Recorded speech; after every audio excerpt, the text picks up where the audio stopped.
Good evening, everyone. It's 6 o'clock, 6:01. We're going to call the meeting to order.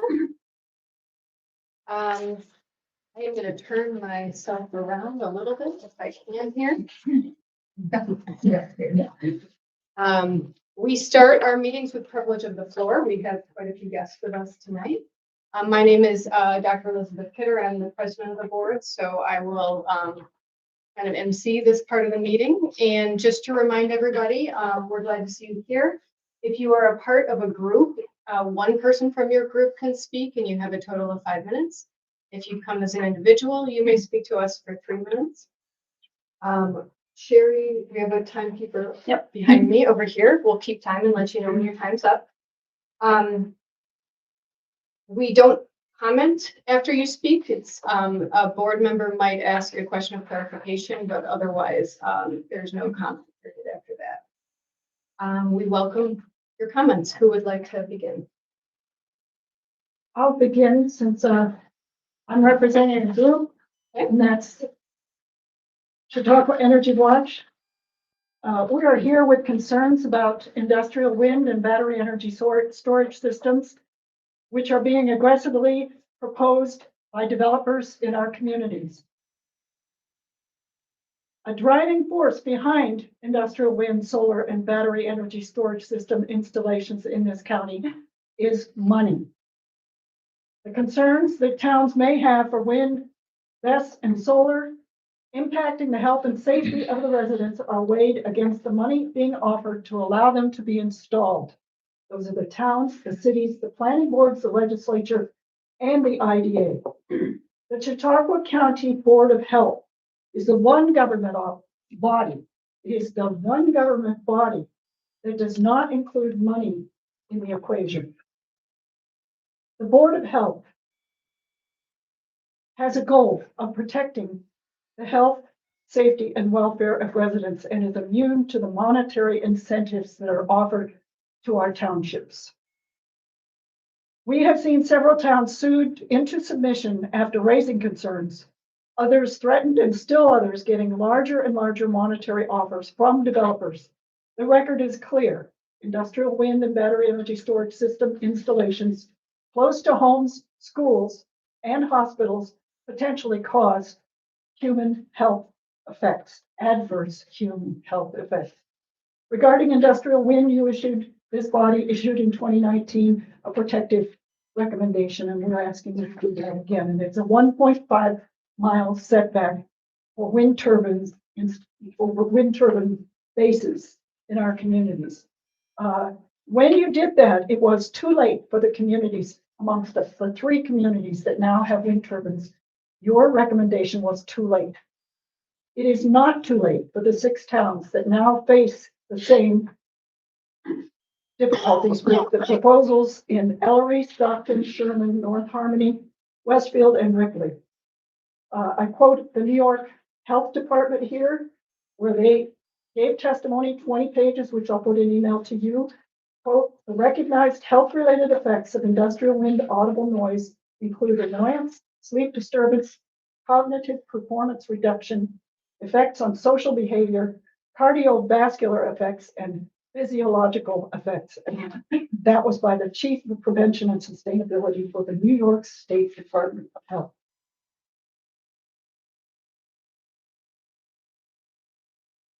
This body, the Chautauqua County Board of Health, can give towns the guidance and credibility that will contribute to the success of writing protected wind laws. And it can provide us all with protection. There is one other recommendation that the town of Chautauqua has taken seriously and put into law. A step the state should have taken, a simple, environmentally responsible requirement, a helpful county-wide requirement, and that is that no components of wind, solar, or BESS contain any PFAS, PFOS, Gen X, forever chemicals. Mayville suffered a drinking water contamination from that. We know that was that story. That is still being remediated, and it's very costly. We ask, can the Board of Health provide this protection to our county? Regarding battery energy storage installations, there are towns that prohibit them, including our very own Sheridan. So in conclusion, we ask that you please consider reissuing the turbine setback recommendation, and two, a countywide recommendation that requires that no wind, solar, or BESS components contain any PFAS or PFAS. The goals in your mission statement are creating initiatives and policies for the public health. So your leadership on these issues is what we're asking for. And it is very much appreciated. Thanks very much. Thank you. Thank you, Karen. Is there anyone else who'd like to speak? Please state your name. My name is Margaret Bregel.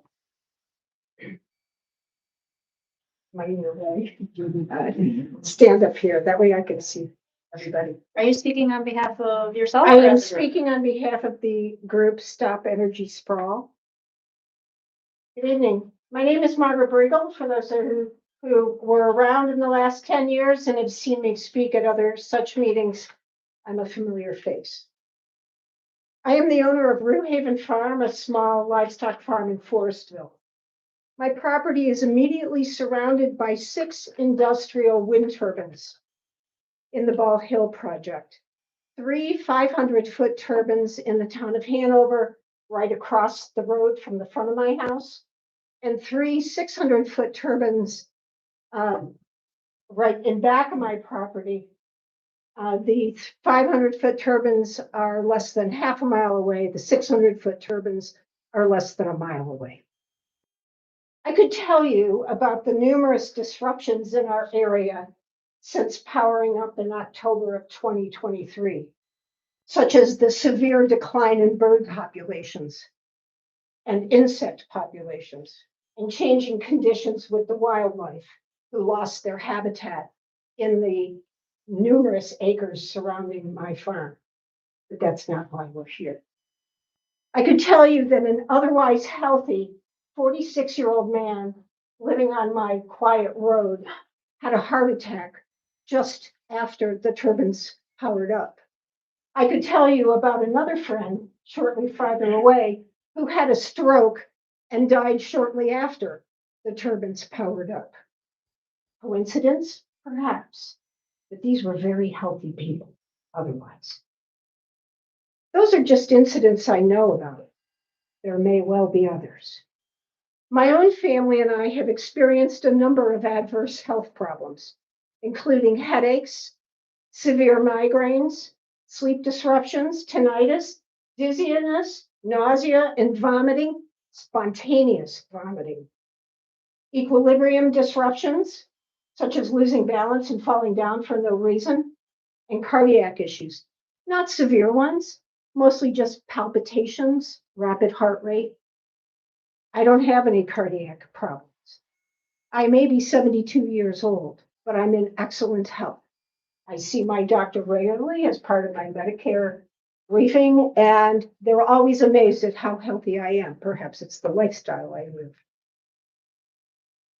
Although the twirling of the blades on the 600-foot turbines are 220 feet long. Just try and imagine the length of that. The twirling of those blades is a constant visual disruption. The proximity of the turbines caused severe debilitating shadow flicker on sunny winter days when there's snow in my pasture. These symptoms affect my ability to work outside because I don't feel well. I'm dizzy, I'm nauseous. Sometimes I'm headed straight to the barn and I just fall down for no reason at all. And I don't feel comfortable using power tools and equipment under these conditions. Additionally, prior to the turbines firing up, my herd of goats loved to go out in the pasture. Now they refuse to leave the barn. My dog, my farm dog, who loves to go out in the pasture and roam around, barks constantly when the turbines are running. Now, my animals can't tell me what's wrong. but I can certainly detect when their behavior is off. As I said, I'm 72 years old. I'm in very good health. I have no chronic health conditions, and I take no prescription drugs. There's no reason for me to feel this way. And I only feel this way when the turbines are running under windy conditions. For my own safety, I've become somewhat obsessed with daily wind speeds because the symptoms are worse on windy days when the wind speed exceeds, believe it or not, I know the number, 16 miles per hour. I have zero symptoms on low wind days. I've also discovered that if I get in my car and drive down into downtown Forestville, which is 1.5 to 2 miles away, the symptoms disappear. Explain that to me. When I first voiced concerns about the 600-foot wind turbines 6-7 years ago, when we were trying to fight that project, I looked up Vestas, which is the company that makes them, looked up on their website to learn what I could. I'm sorry to interrupt. Just want to say it is 5 minutes, so if you could wrap up. I just have a paragraph. Okay, thank you. I discovered that the power band functionality for 220-foot blade lengths is restricted to a narrow range of 13 to 20 miles per hour. When I inquired about this to the project manager, he assured me that the turbines would automatically shut down when they reached those speeds. In the 2.5 years since they've been operational, that has not happened. Not ever. In fact, this past week, Chautauqua County has had wind speeds up to 72 miles per hour, and those turbines were not shut down until speeds exceeded 40 and 50 miles per hour. Additionally, they continued operating. I'm very sorry, but you are now at 6 minutes. Okay. I'm sorry. Thank you. Thank you.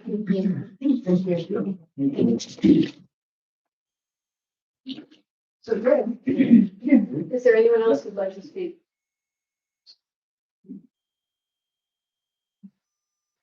Please state your name and Yep. whether or not you'd be speaking on behalf of I'm yourself. speaking on my own behalf, Okay.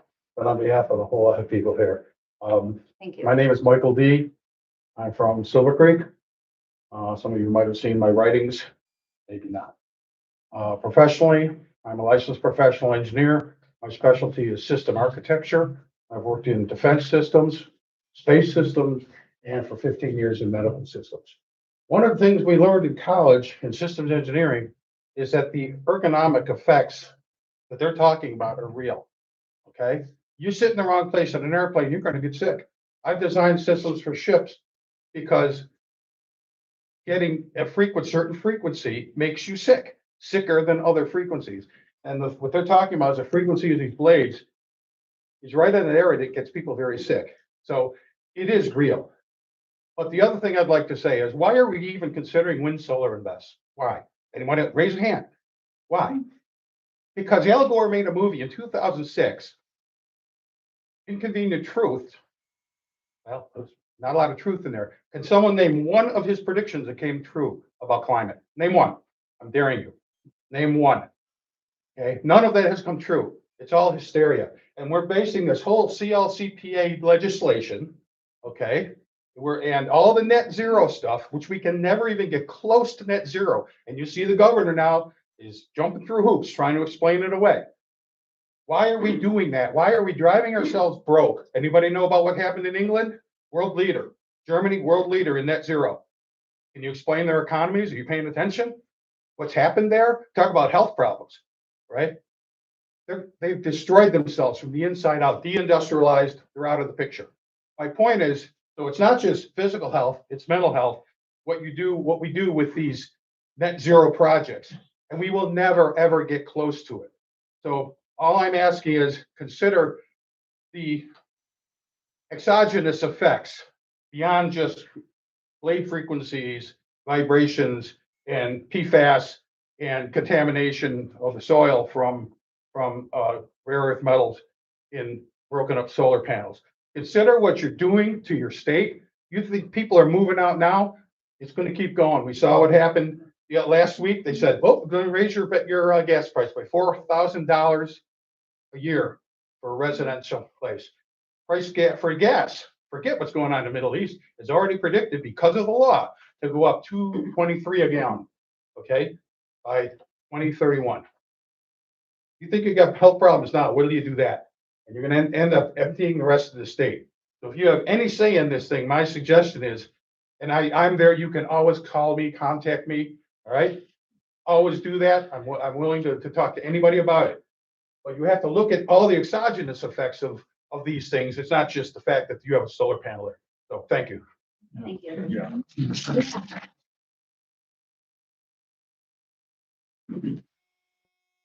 Would you guys like me to stand up or?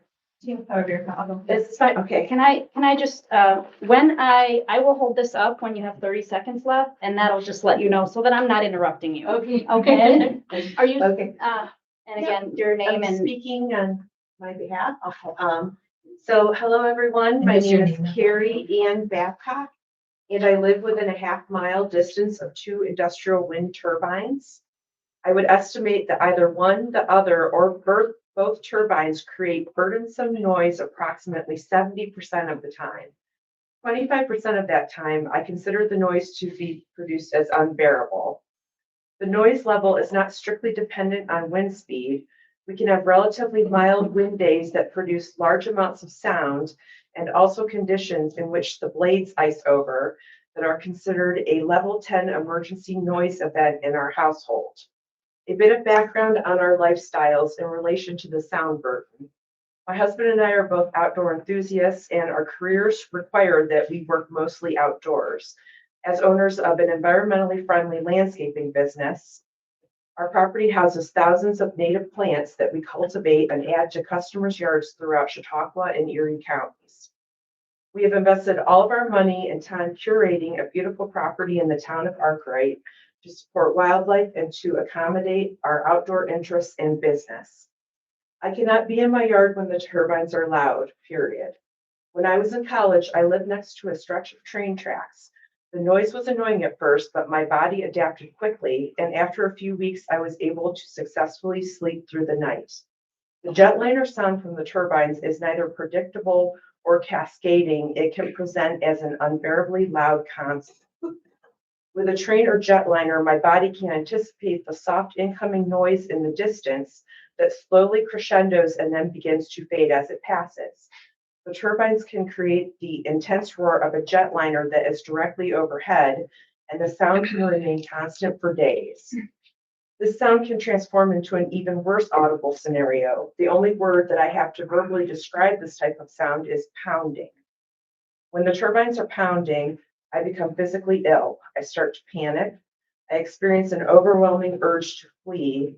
It feels like my body is telling me that I am in impending danger and that I need to escape. I get headaches, nausea, and dizziness. I cannot be outdoors when the turbines reach this noise level. But it gets worse. The turbine sound reverberates inside our home. The sound is inescapable. You can hear and feel pulsating over the sound of the dryer, wood stove blower, and the radio and TV. We don't sleep on nights when this noise is carrying into our home. This type of event can last for days and leads to cumulative and constant exhaustion. We all know what it's like to be exhausted at work and can appreciate the danger that it imposes for our livelihoods. Living like this causes immense anxiety and depression. I hope that you can agree that moving to the peaceful countryside to listen to industrial noise pollution is a mentally impactful event. We have not adjusted and have not adapted to this type of sound. The novelty of the sound has not worn off, and the sound is just as impactful as day one. It's been 3 minutes. Thank you. Thank you.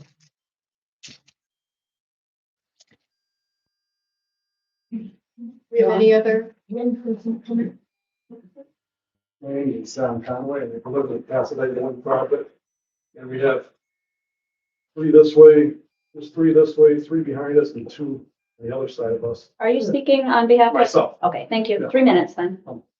And just, they've been up there for like 3 years now. And like she was saying, sometimes it sounds like there's a jet overhead of your house, never lands. Yeah. You hear it over the TV set. And it's more of a mental thing. You go outside and you can never have a peaceful day. After summer, last summer, they were down. They only were running, so they weren't even making electricity. Just makes so much noise. The vibrations. I don't know, it's just the shadow flicker, we get shadow flicker in our house sometimes. I don't know, it's just been so aggravating. That's the mental stress of them. I mean, that's a 2-year project when they put them in, that mental stress, but it depends upon the wind. The wind, humidity, rain. They had sound equipment on my property. It was one of the only properties pretty much that had sound equipment on almost for a whole year straight if you count that at all, just to get them in compliance. There's no wind turbine police, so they can just roar all night. They open them wide open at night. When you go open your door at nighttime, it's just that pounding and pounding. And they'll say, well, there's nothing wrong with the turbines. Well, there isn't anything wrong with the turbine. Turbine is mechanically sound. It's just how it can compound noise. And, some days you can see them spinning there. And you'll say, No, it's okay. you just barely hear them. And other days, it's not even windy out. And you'll say, what is going on? And, I've tried to work with them a little bit. They've learned a little bit with that company. But they still got to get computers right where they can curtail the blades when the wind in the atmosphere is different. And people shouldn't have to live around that. Closest one in my house is 1,700 feet, and it's 2,300, and it's 3,300. They need to be a mile and a half away. They just shouldn't be there. I mean, it's just, our property tax was supposed to go down. Our property tax went up this year. Yeah. So it doesn't do anything for property tax. There's no benefit to people near it, except for the landowner. And I don't know if the county should even be given tax breaks, right? I guess that's my 2 cents. It's not, people shouldn't have to live near that stuff. We build a house, I built my house backwards, away from the road, and that's what I see. And as soon as you open your front door, you get hit that noise. And thank you. Before the next person speaks, I just want to make sure everyone who was visiting signed in. I saw we had a couple latecomers, so you can come right up here and just sign at this. Or you can pass it around. Yeah, we can pass it first. Is there anyone else who'd like to speak? My name is Luke Whitehead. So I'm just speaking on behalf of myself and my wife. I haven't really prepared any words. These were just something that I saw in the handout. But the reason why I'm speaking, obviously, thank you all for listening to us. I know it's obviously a great concern to all of us. The reason why I'm speaking is that we have a company that came into our area that is looking to build some 600-foot or taller wind turbines. Looking at the land that they're interested in, it will be probably about a half mile to a mile away from our house. We're concerned about the health effects. Henry Speedhoff gave testimony on the health effects of wind turbine back in 2019, talking about audible noise, including annoyance, sleep disturbance, cognitive performance reduction, effects on social behavior, cardiovascular effects, and psychological effects as well, such as stress induced from it. We live out in the country. We have bats that nest under our eaves. We have deer that bed down at night in our yard. We have dogs, senators. And I'm just wondering how that's going to affect not just us, our well-being, our health, but that of our pets and the wildlife around us. Obviously, it's going to make a massive change the way that we live. I know that in 2019, you issued a guidance to local municipalities to site wind turbines 1.5 miles away from homes. Obviously, I'm hoping that you can reissue that, and maybe with stronger language, because we need help. We're a small township. I feel like these wind companies are basically choosing smaller townships which don't have the financial resources to be able to combat these things. So anything that you can do to reissue that guidance, push it away from homes. Obviously, these people are suffering. Unfortunately, it's too late for them, and my heart goes out to you. Truly, it does. But I'm hoping it's not too late for the other 6 townships, including ours, which are under effect from wind turbines. Thank you. Do we have any other speakers? And when I look at it, speaking for myself, has anybody in this room ever heard of the term Havana syndrome? Yes. Okay. That is a kind of a secret weapon that has been developed to be used around embassies, like the American embassy in Havana, Cuba, and like places like that, of course, where the communists died. It is a low frequency type of a device that causes all these problems that have been that people have been talking about here, nauseous, coronary problems, things like that, mental problems. So it is being used. It's the same type of a thing being used as a weapon. It's been weaponized by our enemies, but here it is, right in our own backyards, and you know, yeah, they're supposed to be our friends, but they're not. It's in company. That's all I have. It's called infrasound. There's a term for it. Is it? Okay. Yep. Yes. Is there anyone else who would like to speak? Thank you for having us here tonight. I'm here to appeal to you as a human Can you being. tell us your name? My name is Lynn Bedford, And are you on behalf of yourself? myself. Okay. I live in the heart of the Arkwright wind farm. The closest turbine to our bedroom window is 1,400 feet. September 8th, when they were turned on, my ears began to ring. And I said, what's going on? I had always been accepting that green energy was a good thing, having turbines and solar panels was a good thing. After living with it all these years, I have tinnitus so bad that if you put your fingers in your ears and hum, that's all I hear, day, night, day, night. It never stops. It never will. These turbines have destroyed my life, my retirement, which I was going to have an Airbnb in our home. Hip Camp was going to come in and set up and say, yeah, this is a beautiful, gorgeous place until the turbines were turned on. And it's been horrible.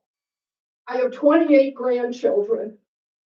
8 of them cannot even come to my home because they get nauseous every time they're up there. I appeal to you as another human being. Don't let this go on anymore. Thank you.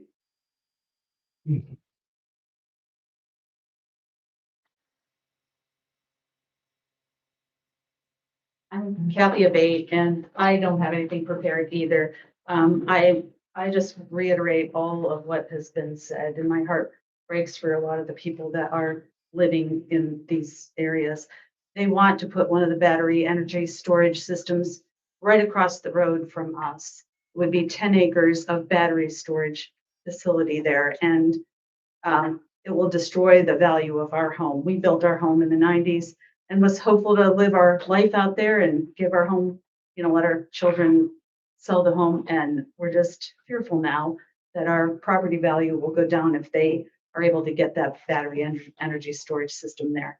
The fires that can potentially happen with those, they have to just let them burn out. And they have to evacuate people 7-mile radius around. So we would have to evacuate our home.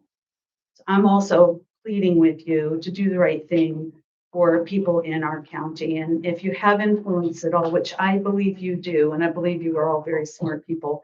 So if you have influence at all, please reinstate that 2019, but really with stronger language, and go out and, these people have done the research. They have all of the information. So please dig into that information and be able to help our county, and especially keep this from happening. I don't know, it would be great if they could take the wind turbines down, to be honest, in the areas where people's health are being affected. But if they can't, then they can't. So I'm just asking you, please do something. Thank you.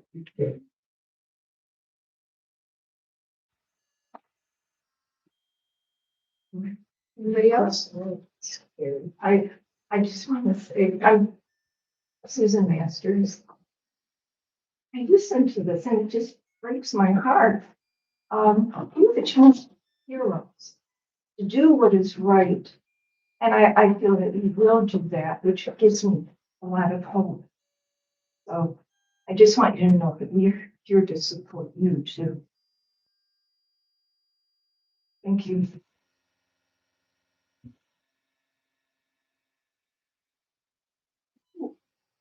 Any other speakers? Great, thank you all for coming and participating in privilege of the floor. You're more than welcome to stay. You're welcome to go. We're going to carry on with the rest of our meeting. Thank you for your time. Thank you.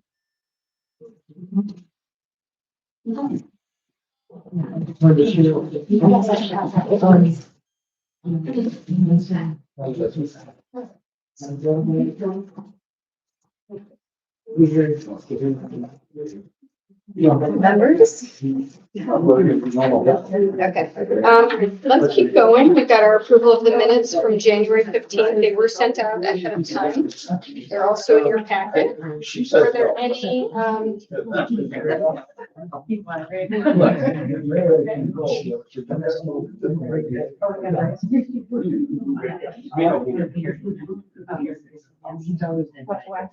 If you wouldn't mind just sort of quietly making your way out if you are leaving, we have to make sure that the meeting is recorded on the audio.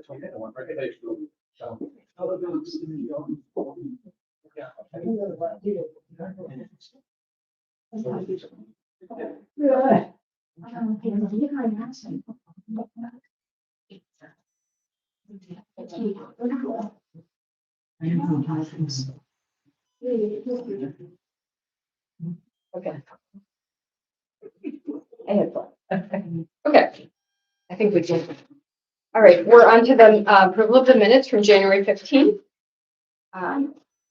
Does anyone have any additions or corrections to make to the minutes that were distributed? Motion, we accept the minutes. Okay, we have a motion to accept. Any seconds? Dr. Khan? Thank you. All in favor? Aye. Any opposed? All right. In terms of new business, we'll jump into agreements to settle. So we have a single page of agreements to settle for you today. These are water systems that missed their monthly reports. Those are the reports that every day they're supposed to check either the UV light or the chlorination system on their unit and submit those results by the 10th of the following month. So these are 5 cases in which those reports were not submitted by the 10th of the following month. These folks all signed the agreement to settle. This would have been the second time that they missed a monthly report submission since January 25. As you'll remember, the first time they missed a submission, we do not issue a fine. We issue a warning letter letting them know that next time there will be a fine. So this would have all been a second for these facilities. So that's just your update for your agreements to settle. And then I can move on to facts and findings unless you have any questions on those agreements to settle. So we had 4 cases go to hearing on February 25th. Only one of the cases had a respondent actually come to the hearing. So the first case, the respondent, Basil and Bones, did not come to the hearing. This is an issue of having missed a monthly report submission. No, this was an issue of missing a sample. I apologize.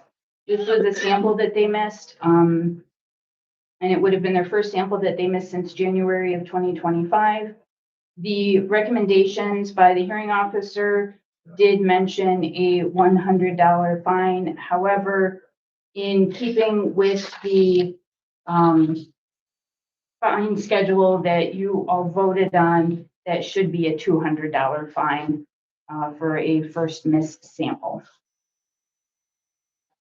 So with the first missed sample, they get a fine right away. It's the Correct. other, it's the missed report where they The get missed the, report, they get a warning letter and a, chance to do better next time. But with samples, it's a bigger deal because that's where we really see what the water looks like. so they didn't do the sample. It didn't settle. They didn't show up to court. Correct. This is a huge waste of county So resources. we had voted on 200 plus didn't we vote on a fee? for Hearing the officer's hearing time. officer's time? So, Right. and so you didn't vote on it a standard for those. I mean, you can certainly do that. The hearing officer's time is the $200 because she gets 2 hours minimum for each hearing. So, and she gets $100 an hour, plus we pay her the mileage for a hearing. So it's 200, 238 is exactly what we pay her per hearing, Plus we have the county attorney's plus the county attorney's time, yeah. mileage.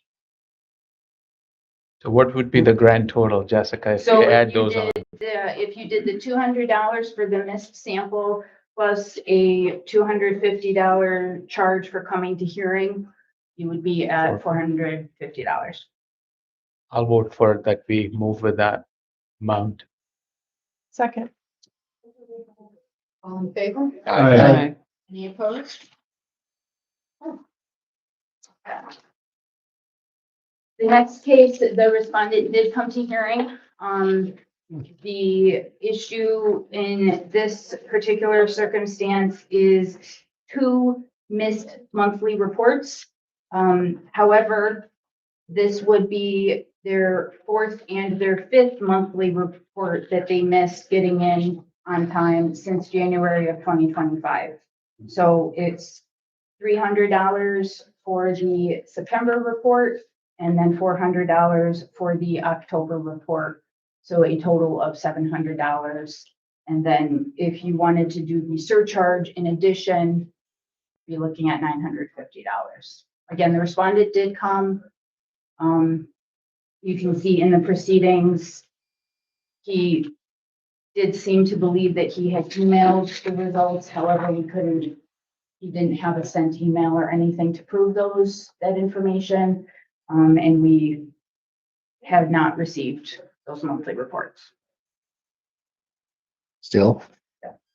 Okay.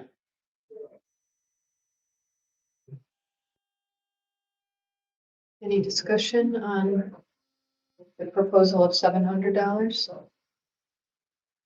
I move we do 700 plus 250, 950. Any discussion on the A second? motion? Second. Second, thanks. What, 250 you said? Plus 250? The court, Yeah. 250 plus the fine, correct. I think Just- with these just like the last repeat, with these repeat folks showing up, it's, So we have a motion on the table for $950 Yeah. total fine. All in favor? I, Any opposed? Okay. Okay, the third case is a business, Killer Cookies and Cream. They missed the quarter 3 water sample, which is the bacteria sample that would be sent in. This was the second time they missed a sample in 2025. So the first time they had signed an agreement to settle, they had paid the $200. So the fee for a second missed sample is $400. They also missed the November 2025 monthly report. This was the second time they had missed the report in the calendar year. In June of 2025, we issued the warning letter, no fine. So this second miss would have been a $100 fine. So that would have been your $400 for a second missed sample and the $100 for the monthly report. That brings you to $500. the $250 surcharge would bring you to $750. No, I remember specifically in the past, this business, there was an issue, they closed down for a season or something. Do you remember the details on that? What happened with So that they claimed that they had closed down for a season. Everybody has everything posted on social media Yeah. now, though. that? Right. So it's very apparent to us when you are not in fact closed down for a season. So they lied. Mhm. Yeah.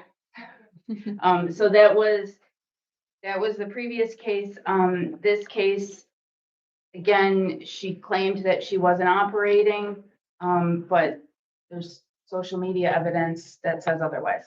Was it the same types of violations previously, the water and the, Yeah, so Reports. so every quarter they're required to submit a bacteriological sample. And so they missed it in Q1 of 25 and then also in Q3 of 25. That's the missed sample of $400. And then the monthly report is the other part of this case. It said they had 3 violations of a similar nature in 2025. Well, Oh. two. Well, yeah, the final line here is this respondent had 3 violations of a similar nature in 2025. So I will say that the hearing officer is adjusting to the new increasing fine schedule Okay. that you guys approved. So we are working with them to help her understand There might not have been what you're three. looking for. oh, just the Yeah. amount, okay. So that, yeah, that's why I made notes on everything. So I've got very clear who and what and when. Did they pay the $200? They did pay the $200, yes. Well, if we use the same rationale we've been using, I would propose a $750 total fine, inclusive of the $250 court surcharge in this case. I'll second that. Any discussion? Okay, $750. Ten? Aye. Hi. The final case is, the Woodbury Winery case. This is another issue of missed monthly reports. They, at this point, this is the 5th monthly report that they missed, since January of 25. So and they have paid the previous cases, but this is the 5th instance, so the fine is up to $400, and they did not come to hearing. With the additional surcharge, it would be $650. So they do submit reports sometimes. Sometimes. Right. Mhm. Because So- we've dealt with them before and we don't really take this very seriously. A previous case, don't have all of the information, but they missed samples and monthly reports, and they paid a fine of over $2,000. So when they miss these reports and they're fined, do we ever get the reports or do they just not Sometimes required? we do, sometimes we don't. But there's nothing else we can do to demand it once we've charged them and fined them. And no, I mean, the idea is that Yeah. you should be doing better. Right, So right. that we don't have to keep increasing the fee. Right, Fine, yeah. yeah. Just they couldn't go. you can't They really couldn't go back backwards. really. Yeah. Yeah. Right, they shouldn't go back. No. And fill out a form. Right. If they hadn't. If they hadn't on done it, time. yeah. Right. Yeah, that's true. All right, I propose $650. Second. Any further discussion? This is All in gross. favor? Aye. Any opposed? Is there any way, so we never actually imposed a $250? We didn't put it, no, we didn't put it in here because I think if memory serves, well, I think you wanted to, you guys can set the fees. I mean, even right now, I mean, you could put it wherever you wanted to put it. This document that you voted on was the guidance. And there have been cases in the past where when somebody has come to hearing and tried to you know, plead their case or explain or something, you were a little more sympathetic to those situations. So you didn't want to just put a blanket 250 surcharge on all hearings.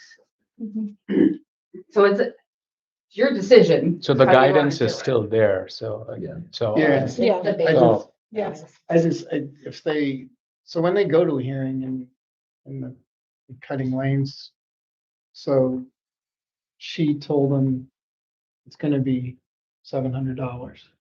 We don't, no, they They don't don't- tell anything. They don't. They okay. don't They know. just recommend. They're making the recommendation. Okay. Yeah, so he That's would a have seen. logistical thing I wasn't aware of. Yeah, so when we send the first notice of hearing to the facility with the violation, with that agreement to settle is the fine recommendation in accordance with the game plan you guys laid out.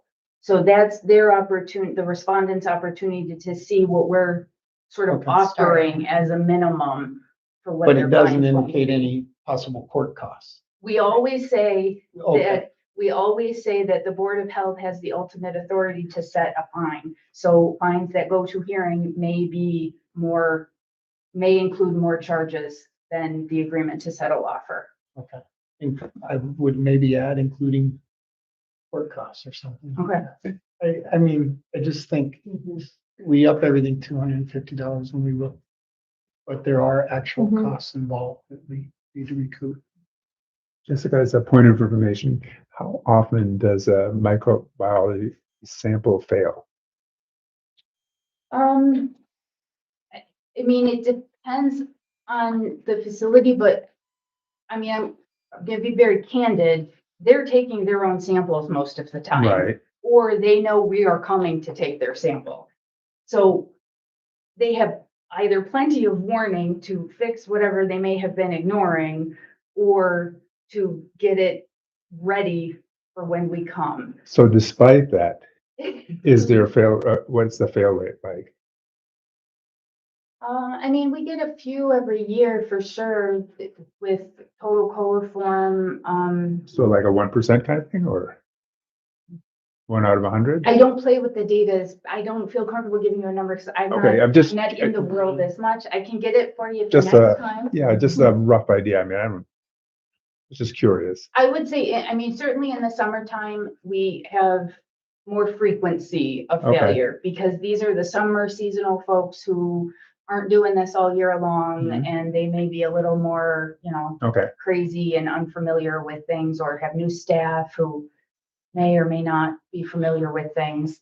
But I would say probably at least once or twice a month, we've got somebody who has a failing sample that we have to go out and either Okay. double check or issue a short-term boil order for an Okay. individual facility. Yeah, so it does happen. Okay. Yeah. You're the sergeant. Something, so I think that I'd like the board to consider for the future would be possibly a no-show court fee, a higher than 250, like there's a cost to the court. But if someone no-shows, I think that they're just not taking it seriously. So just something we could talk about maybe in the future. And we do call, like, if we call people, if we haven't gotten an agreement to settle and we see that hearing date is coming up, we will call them and ask them, do you intend on sending us an agreement to settle? Do you plan on coming to the hearing? We try very hard to help mitigate some of that. Yeah, and that's just a waste. I mean, you're getting paid to do this stuff and it's just a waste of resources, people are ignoring it. 20% show up. Yeah, not very many people. When the letter goes out when the fee goes out to the business, does it detail 250 for court fees, 400 as per fee schedule, or is it just a lump sum? You mean the final order? Yes, Yeah. That my name, yeah, just curious, I should know because my name is on it, That's but okay. I can't remember from the last one. Yeah, there's the little clause lines and I detail out each It clause does, line. okay. So it'll be, $400 for this, $100 for this, $250 for this. And then the last line is a total cumulative, please pay us. Yeah. itemized, just like Wegmans. Because we want to, I mean, I want people to Well, see they don't want to what come these to, different they want, things they don't want are. to come to Yeah. hearing, they shouldn't want to come to hearing again. Right? Right. So, Just do it right the first time, Yeah. and not have to get Right. notice of hearing to begin with, but Right. It's not a big ask. it's really not a big ask. It's a report, the monthly reports. They should be looking at their water supply every day, making sure there's chlorine in the chlorine crock, making sure that the pumps are working. I mean, if you're doing a restaurant, it should be part of the morning startup routine. If you're doing cottages or whatever, it should be part of your morning startup. People should be paying attention to these things. And then you put a little 0.40 on your sheet or a check mark for, yes, the UV light is working. And then by the 10th of the following month, you get that paper to us. And a lot of people do. A lot of people do the right thing and you've never heard of them, those folks before. And that's why we have, the first one is a miss, because there are random things that come up. If something doesn't happen, screwy, life goes awry for some reason. We understand that. And that's why with these fine schedules, we also set it so that it restarts every 3 years once you have stopped having problems.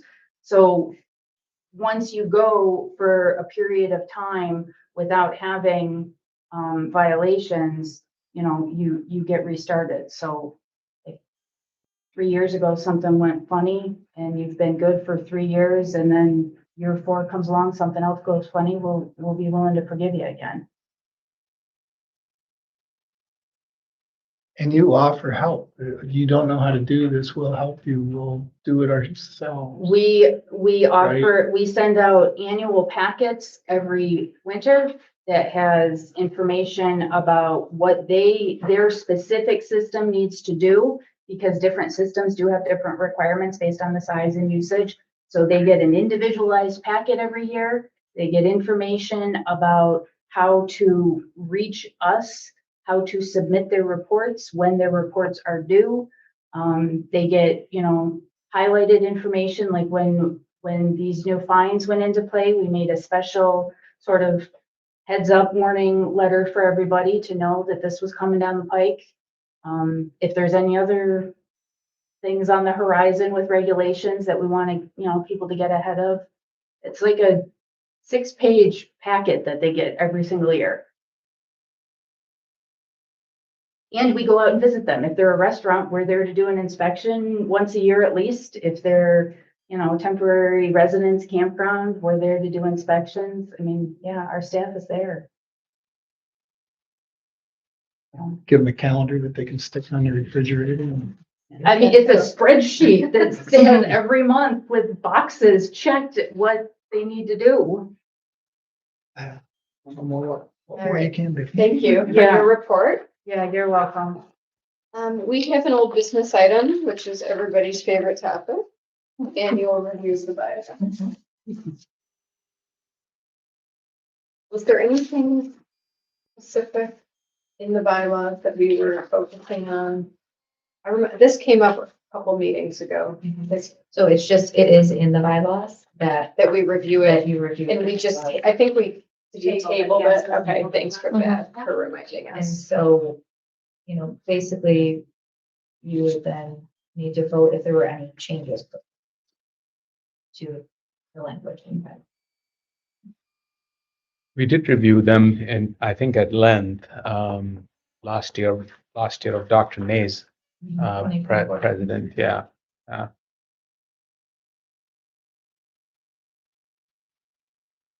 I looked at them. I didn't see anything, and then this is just my personal take on it. I didn't see anything that needed changed or updated, but I would love to hear from Dr. Kidder and other board members.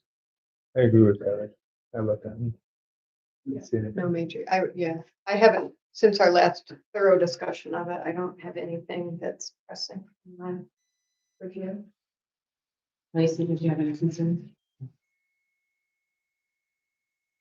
Does our We need to vote. attorney look at them? Um, You make any recommendations? When you change these bylaws, it has to be submitted to Absolutely. authorities like the state, and things like Yeah. that. So that's when that review would be done. So during that last iteration, that would have gone through that process. If there were proposed changes that you'd want made, that would be drawn up in a draft and then eventually submitted through the channels. Yeah, I mean, I didn't look at them thoroughly, but if there hasn't been any issues or problems, and they were reviewed at that point, I don't understand. See any reason to change it. So I'll make the motion that we moved with the approval of bylaws as is. Second. And a second from Dr. Crum, all in favor? Aye. Any opposed? Great. Bylaws. Live in a hoop. Okay, over to Lacey. Hey. I should turn a little bit so I can see everybody. Always glad to be here with all of you. I'm going to keep this brief because I would like to request that we add something to the agenda here at the meeting. It is nothing that you would vote on, so there are no implications in regards to open meetings law and posting that agenda item ahead of time. It would be just a quick high-level presentation about the community health assessment and improvement plan, sort of in real time, and how it applies to some of the things that you all have been working on and some of the things you've already brought to fruition in regards to our improvement plan. And I'd like that to be presented by Sherry Rader. We could do that in the others section after my report, if you all would be willing to allow that to be added. So I will keep this concise for all of you. So just a quick update. Well, actually, these are some new items. The health department was awarded as a sub-awardee of the Chautauqua Health Network's HRSA grant in relation to dental health and hygiene workforce strengthening. It's a $25,000 award to help facilitate and provide technical assistance around their workforce strengthening program.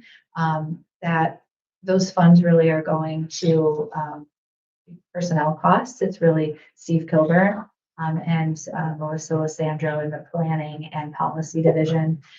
We are not mandated by New York State to do dental health work specifically, but clearly we, very much so have an evidence base that makes it very obvious that dental health is a public health matter and is tied directly to health outcomes. So this was a very easy yes on our behalf to be a participant in this grant process in receiving the sub-award so that we could be a part of the process because it really has been a wonderful working team. I've spoke with you about it in the past about some of the work that's being done, but just wanted to make you aware of that award that did pass both subcommittees of the legislature. So waiting on the full vote this next Wednesday, and then that should be headed over to our department shortly. Also, just to make you all aware, the New York State aid application is an annual report and application that is required of New York State. It is basically part of the compliance structure that ensures that the state aid that we receive as a health department is being utilized in the ways that it is supposed to be utilized to ensure that it is, affecting our public health in the most positive ways and with the greatest reach. So that is a bit of a process for that application. It was submitted and we received formal acceptance of that from the state. So we are all set for the 2025 year. It's a retroactive look at what you've been doing. Really the basis, the most sustaining part of our budget is our state aid. So it is very important that we are, maximizing our funds there and really focusing on those mandated services and ensuring that we're doing them well and representing those well to the state. As I've spoken about before, we are really bringing a policy and systems focus into 2026 with our strategic planning. Just a reminder that sort of our taglines there are a health forward standard and prosperity with purpose. So you'll see that as we move through the different elements of the community health assessment and the improvement plan. But really, those are becoming sort of our guiding principles for everything that we do throughout the department. It really keeps our teams focused on why we do what we do.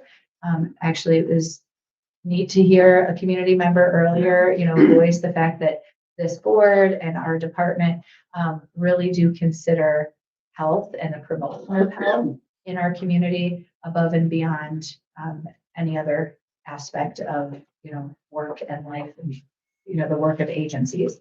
But we are very confident that we can do multiple things, that we can both promote the health and positively impact, the outcomes of people in our community, but do that in a way that is prosperous, that is, very economically focused and supportive of our business community. So it can be both and all of those things. So that's really sort of our approach to things. One of those priority areas, again, you'll hear a little bit more about this in Sherry's presentation, so I won't belabor it. But tobacco and other inhalants, this is going to be a priority focus area and certainly did come up in the assessment that we've done. And this will roll out as we've sort of been prepping and talking about in different policy opportunities that we'll have and we'll present to you moving forward. And then also specifically sort of two pathways about this is improved enforcement by way of collaboration. So there are opportunities to streamline some of this work with other agencies within the county to ensure that, work that is being done around this topic isn't being done in a siloed way, but that we really streamline and make that process more efficient for all of the agencies, which then becomes a cost savings in many ways to our community. So we're excited about those opportunities moving forward. And again, I won't belabor this point of it, but the work that you all do as a board is already influencing and improving this aspect of our the health in our community that did come up again in our health assessment by way of your waiver improvement that you made. So if you have not seen, there's been a little bit of coverage on a local business who chose to no longer apply for the waiver and go smoke-free at their establishment. So that is a direct, outcome of the work that you all did as a board together. There's some, interesting dialogue and things going on in the community. It's been very neat to see different advocates, even from your very own board, stand up and really provide good information and correct misinformation that is out there. These sorts of issues are typically fraught with, a lot of misunderstanding and misinformation. So it's been neat to see there's a nice, sort of coverage about the owners themselves and sort of how they had come to that decision and that they are very excited to continue to serve. So it's a wonderful thing when we can start to see the convergence of, again, prosperity with purpose, that, businesses can still thrive and serve our communities. And it doesn't have to be, at the will of, potential health hazards and exposing the public to well-known and well-documented comorbidities. Lindsay, how far does that go back? When did it start? The waiver Yeah, process, so that, 23 years ago. yeah. so it's a generation. Oh, yeah, and it came along, and that's some of the misinformation I think that's out there as well, as in regards to the waiver was part of that whole development of the initial Clean Indoor Act policy. Yeah. It was offered, again, it really was this is not meant to be a burden to the business owners in New York State. They really did offer the waiver as a way to say, we aren't going to do this, no pun intended, cold turkey for everybody. But we will, we want your business to thrive. So if you need a more stepwise progression to move out of, this type of environment in your business, we'd love to offer that to you. But that does require follow up and follow through then to ensure that those waivers are truly implemented as a waiver and not as just a new sustained business model. And so that's what you all did. That was the work that you did, was to say, okay, 23 years later, clearly the waiver has, worked its magic and has run its course. And now we need to not, repeat, some of the insufficiencies maybe of bureaucracy and allow those things to continue. We need to really rein it back in. So It was amazing. Within 2 weeks of us changing that policy, they were posting on social media, this is what we're going to do. And then in the article, it talked about the fact that there was a fight between father and son. Son wanted them to go tobacco free. Father didn't want it, but the increase in the fee tipped the scales, $300. Yep. Well, it gave him a little more leverage to argue with dad, and say, Next year more. Yeah. yeah, yeah, $700. and knows that it's going to go up next year too. Yeah. And again, I think the thoughtfulness on behalf of the board, I certainly appreciated that as well, that again, it was not an outlandish amount of money that lines the pockets of government agencies by any means, but certainly was just enough to cover the working costs of staff that have to monitor and report on all of these endeavors. So really reasonably done, very well planned and implemented, and an immediate outcome that we see in our community. Yeah, just what Ken said. I mean, it surprised me that they changed. Yeah. And because I didn't think the money, even the step up to $1,000 was a lot of money over a year for a business. But we sent a message. But they wanted to do it. Yeah. Yeah, I love that it was And so it just- public. Yeah. They didn't just not renew the waiver. They Yeah. And they made it very positive. I mean, even the father, they are pushing this as this is good for everyone. Let's do this, and I was proud of them for that. In fact, I'm going to stop in and talk to them. I could never go in the place before because I have such terrible issues with exposure, but Which businesses? the Crescent Inn. Yeah. And it will be interesting to see, again, there is quite a lengthy evidence base that shows, typically the traditional and historical concerns were we're going to lose a customer Right. base. Over and over again, we've seen now over 23 years that a customer base can actually multiply because there are far more non-smokers than there are smokers. So, it will be interesting to see how that plays out for them. We certainly wish them the best. And again, prosperity with a true purpose. And a lot of smokers don't want to be in that smoke-filled environment. And they brought that out in these comments, like, oh, I can go back now, even though I'm a smoker, I couldn't go. Well, and because even the ones that do, the facilities that do still have waivers, it's not a full facility Right. waiver. Right. There's rooms that people go in and have their puffs when it's 0 degrees outside, and then they go back into the bar. And those are all nonprofit organizations with volunteer staff right now, Well, no, I mean, they're not all volunteer staff. They're member groups. member groups. Yeah, they're the social member club kind of places. Yeah. Well, they're not supposed to be paid according to the law, because this is a workplace law. Yeah, but the waivers were set up because of hardship. Right. So the waivers that They have to exist currently are left over from hardship. But one of the stipulations is it has to be either volunteer or owner operated. They cannot have paid employees. But that would be to issue a new waiver. No, the beginning waivers. Yeah, that is. So the ones that we have still were set up during the hardship phase. Right. And they're going to continue until the fees push them out, is my understanding. Or until we end it. Well. Yeah. If that's how you want to do it. Yes, at the discretion of the board. Yeah, certainly. but no, Yeah, there's, the intent was, that it was not paid staff because of the right, rights of. yeah, employees. no, the law was written to protect paid staff. But with the waiver, the state did take into account many different factors. Again, that was Yeah. the whole point of the waiver, was to provide, For a Yeah. couple of years. hardship. There's a little algorithm that took into account multiple items, and you've been honoring, the department has been honoring that waiver. Yeah. All of these years. Yeah. So yeah, that's the next, you guys can review that in a year and Yeah. see where we are with that, but I great for public health. And again, the costs of tobacco and inhaled tobacco and smoking, comorbidities to the healthcare system, and specifically then publicly funded through taxpayer dollars, systems like Medicaid and Medicare, the costs there to taxpayers far outweigh,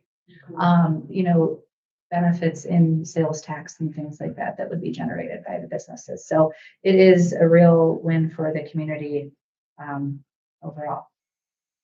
So moving on to some updates, wanted to report back to you about some of the things that we brought to you before, and some exciting things happening. So the Children and Youth with Special Healthcare Needs project, we were awarded again from the state some funds to do an additional project with a cohort of children and families that we work with in our community. The team had decided to really put those efforts into a pilot program that is about building abilities through connection and community. And so it's bringing the services that we provide to children and their caregivers into a group setting, whereas traditionally this was done one-on-one.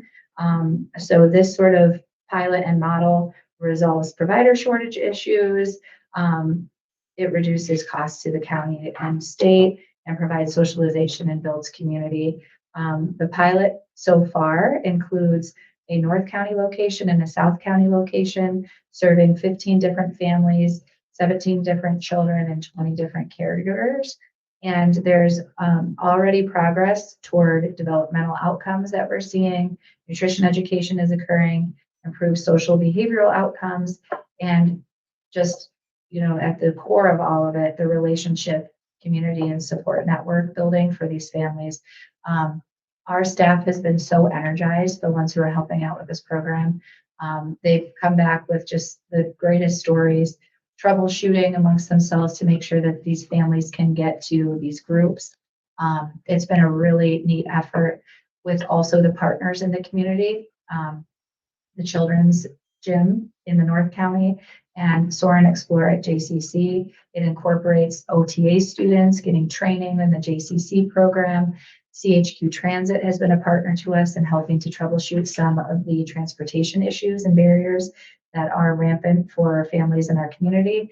Cornell Cooperative Extension has jumped in and is providing nutrition education. So this really is gold standard in what you would hope for public health community supports and planning, bringing the best of our community organizations together.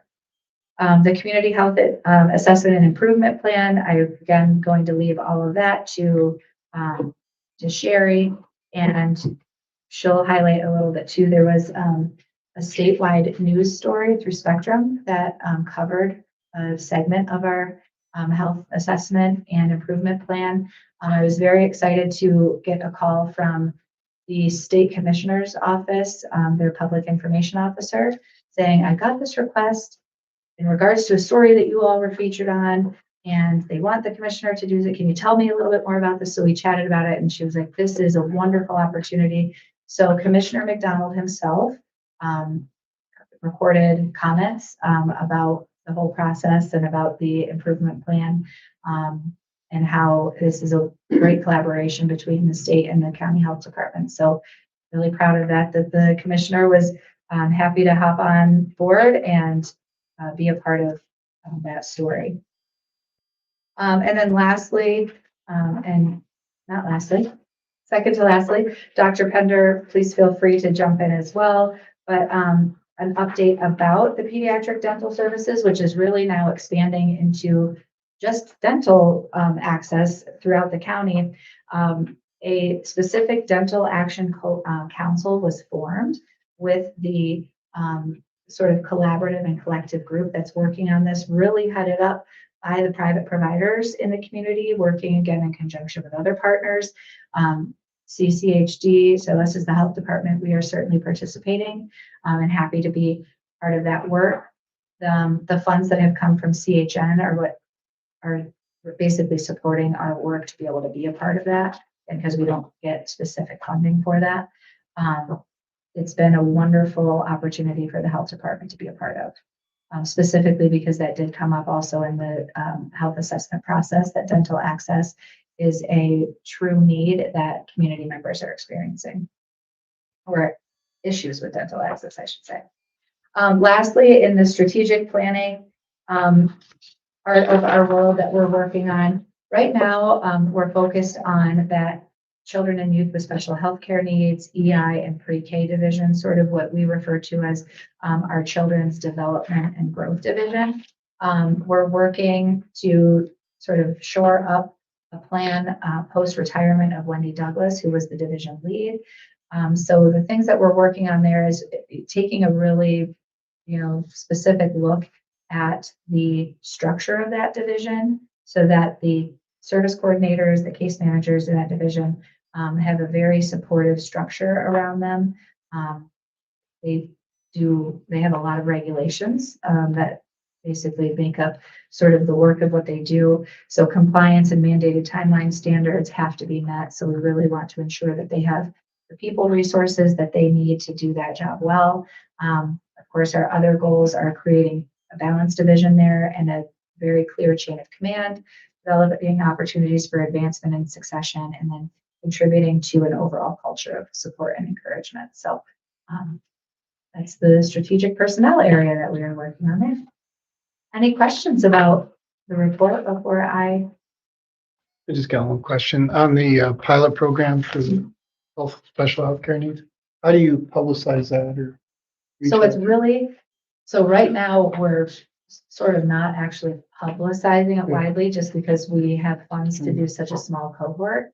The referrals have come through the many different community-based organizations that we work with. So referrals from Healthy Community Alliance, JCLC, our own early intervention programming, the lead program, our own lead program. So it's identifying, children who would meet the criteria for this type of program. And again, we're so closely linked in with so many of these community-based organizations, it was not difficult to find children and families who would want to participate. And we're getting to the point now where it will be, can we be a part of this program? And can we do? So the planning and policy team's next endeavor in this realm of the world will be, how do we help support this sustained in the future? Expand it.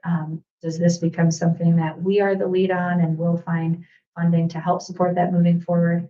Is there another agency that's better equipped to take the lead on? And so that's sort of the work of what our policy and planner division is doing. I just asked Erin of the Dental Action Council, is that translating into service, or how far has it gotten? So we just purchased the equipment. We talked about that, outfitting the county health mobile unit with some dental equipment. So we just officially purchased that equipment. So we're meeting tomorrow. And I think part of that, whether you know that or not, we're going to talk about what that looks like when we have our first event and all the logistics involved in that. So nothing has happened yet with that.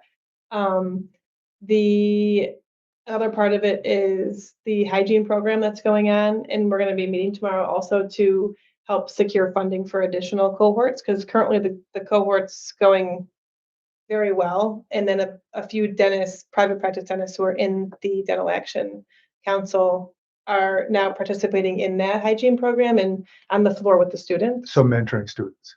Exactly. Yep. And then and then the one that's I think gone the farthest so far is the thank you. Yeah, my gosh, there's three things. The Dental Connect program is like soaring. It's been amazing. So we have reached out and been in a ton of local schools. Tomorrow is Fredonia, where either myself or my practice manager goes in the schools and presents all about the field of dentistry and the options, and then presents the opportunity that they could come into offices and do an internship. And we're partnering. Currently, there's 4 private practice offices that are offering this internship.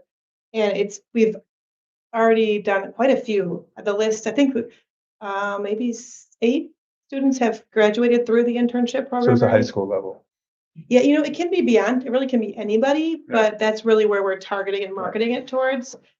with the hopes that anyone who goes through this internship program will land into the field of dentistry back in Chautauqua County.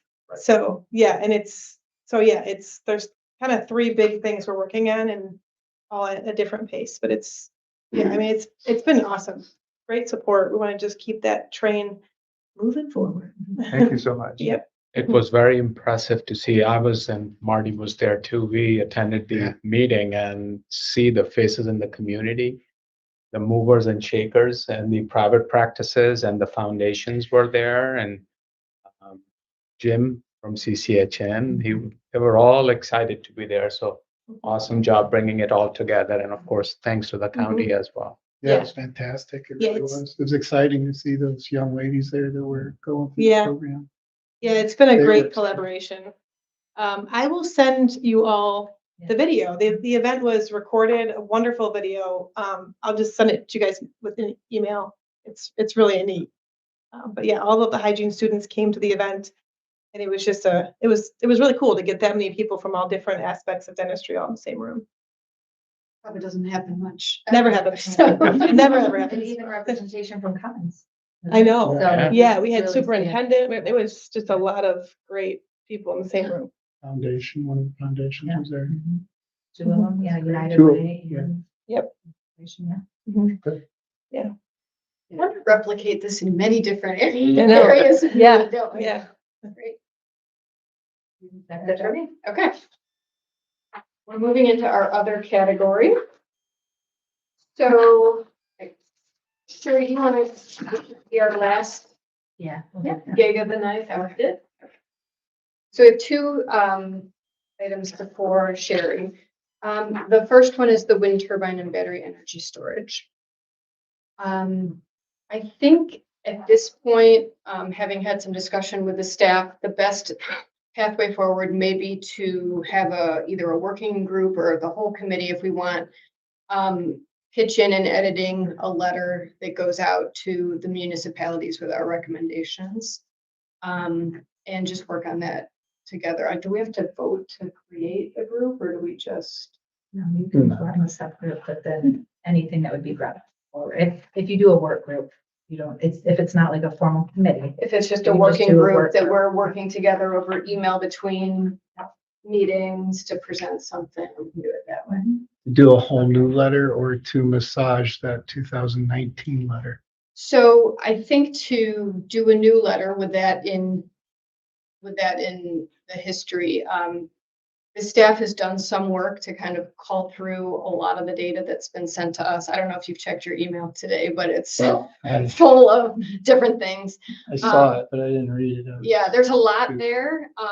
And the staff's done some work and kind of will help us piece together some of that as well. And then with that data that we have and the testimony we've heard, try to craft our message to emphasize that we as the Board of Health feel that these municipalities really need to look at this through the lens of public health.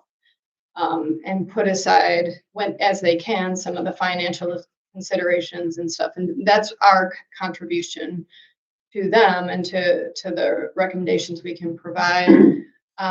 We can discuss, I think, a little bit on how specific we want to get versus not based on the evidence that we have, which is it's not the evidence so far on wind turbines is not deep, as you might have seen from what's come through to us. So we have to take that into account in terms of the specificity with which we're going to give recommendations. But our staff can guide us a little bit on that, and we can take what we've researched. I know Dr. Pender's been trying to do some of her own research as well, just trying to make sense of this after we heard what we've heard. Can I ask a point of information? What is the incentive to have a battery unit for a commercial project? I don't get it. I mean, don't they just pump their energy back into the grid? I mean, why would they want to store it? I mean, what is the incentive for that? These are typically lithium batteries, so it's Right. just the storage. So it's. But why would they even want to invest in that? I mean, that costs them more money. But from what I understand is they pump them in at certain times. Yes. So they're Off-cycle. taking Yeah. advantage of differential Yeah. rates? Store, exactly. Okay. Stores the energy. I understand that part. And they're But they're massive. just taking advantage of different rate structure. Correct. Correct. And the rural areas are prime sites. Yeah. Try putting it in Buffalo somewhere. Not Well, I gonna know, happen. and I mean, Jamestown has one rate. I mean, it doesn't vary, but I know, Niagara Mohawk has variable rates, and so they're just playing games with the rate. Yeah. Yes. Okay, got it. Or if there are, as turbines and things happen, the wind blows, it produces, the wind's not blowing, it's not producing. Yeah. So, But they're not using it for home use. I mean, for home use, I can see where the battery would offset the off hours, but I mean, what do they care? I mean, if they're pushing energy out when they have it, and when they don't have it, they don't have it, but they don't need to store it. no, but my understanding is that they're connected to the grid. It's Right. not Yeah, for an exactly. individual company to be using. Yeah, So it's it's- sitting there waiting for customers to tap in at 7:30 when everybody's waking up and turning on all their gizmos. Okay. It's part of the grid, really. Okay. It's not, Yeah. and it's Statewide. massive. And from, we've had solar developers basically telling us that they can't do it without the battery storage, because of the way things are regulated and to keep consistent power and all that. So, Well, full disclosure, I have a solar system in Pennsylvania, and nights I don't get anything. And I pay more to get electricity at night than the rural electric cooperative pays me for my excess. exactly. So I lose when I give it to them, because if I had a battery, Right. I could make out better, Yes. but it's more money. So can we start with like a draft letter and via email, look at it, pick at it, and then next meeting come together with that? The proposal. I Yeah, think, with that. We could vote on to send out to the municipalities. Yeah, I think that we should put that to a vote next meeting for sure. So in the meantime, Just for clarification, are you combining battery energy storage and wind turbines? Or are you gonna have two different They'll have to, recommendations? they'll have to discuss that. Okay. Yeah. That's fine. Yeah. The letter that, was it you had? perhaps, Macy, that you was- had started. Yeah, you had started a letter, and I thought that was There's one very, in our, yeah. I thought that was, I mean, very nicely and delicately put. I think that'll be our starting point. Yeah. And then if, after we've all had, I know a lot came at us in the last 24 hours. So after everyone's had a chance to review it, I think we can just send it to our whole, everyone's been engaged in this conversation, is interested. Look at some of the draft language, decide if there's anything we want to add or edit from it, and bring something to the. Also, point of information. So this board issued a recommendation in 2019, but that recommendation was never withdrawn, correct? Correct. It's still on the books. Exactly. It's still. Yeah. So it just needs to be reemphasized. Well, That's what they're actually, asking, that we I resend it. kind of came prepared to say, let's just reissue it. And they did a lot of legwork. It seems like, I know things have evolved. But I don't mind revisiting and take our time, but I find that letter to be, it's pretty strict, really, in my opinion, but I don't mind that personally. So, I feel for the people that are doing it. I kind of wonder if they have actual medical diagnosis of these things. But I wouldn't want to live next to one, but obviously we are only concerned with health. And Yeah. not property values, not the CLPCA of New York. It's purely, right, the health of everything. I've got strong feelings on the battery energy storage systems because I think they're dangerous and they can be a big problem, and they have been. So, but yeah, if we can revise it. And we did circulate the 2019 copy after the last meeting, right? In our emails? Or Was. It was in the email. Yeah, and it's It wasn't in, attached to the last email, but there was a plethora of information and 19 that was I think it shared. was in one of the beginning emails. 2019 didn't have it in battery energy storage. No. No, it did not. So two things it could be that we, in a track changes program, upload the 2019 and the board can start looking at it and make changes. And I like the letter that you started drafting and we uploaded in another track changes document and make it for the battery energy storage. So board can start working on both simultaneously. This is just my thought. And email exchanges, by the time we come back next time, we'll have something. This track change that we can do, or is there a shared document We'll set platform you something guys up. have? Yeah. We'll set something up for you. We'll see what we can do so it's an easily shared in that 17. Google Doc is the Yeah. next. Yeah. Yeah. Google Doc. Yeah, I think that would be probably most efficient. but Yeah. Yeah, we'll just have to check with Yeah. legal. Right. How- That would be the easiest to that. But yeah, to your point, Legislator Proctor, that, yeah, there's a lot of nuance to the topics. So traditionally, as a Board of Health, you are upholding standards of the sanitary code. The sanitary code speaks to very specific and well-documented, targeted prevention activities that reduce the risk of, some type of health event or health risk with very well-documented, clear interventions. So that would be something I would say, to consider as you move forward with your drafting and recommendations is, they should be bore out of very clear evidence. At the same time, the concerns of community members as the community board, and this is how we feel as the department always, there is validity in community concern as well. So it is that, that nuanced approach to not dismissing community concerns in the face of maybe a lack of evidence and scientific, longstanding research. So it's not a light job by any means. Historically, that is where departments, local health departments and sanitary codes do not reflect codes around emerging issues. Because, as soon as you set a precedence and set a standard that may need to be retracted later, that can sort of set you up for, undermining the credibility of your code in some ways. So just a very thoughtful approach to how you provide recommendations through this. And again, it's not to say, it's a great opportunity to bring a public health lens and advocate for a public health lens as to how these municipalities interact with this information in their decision making.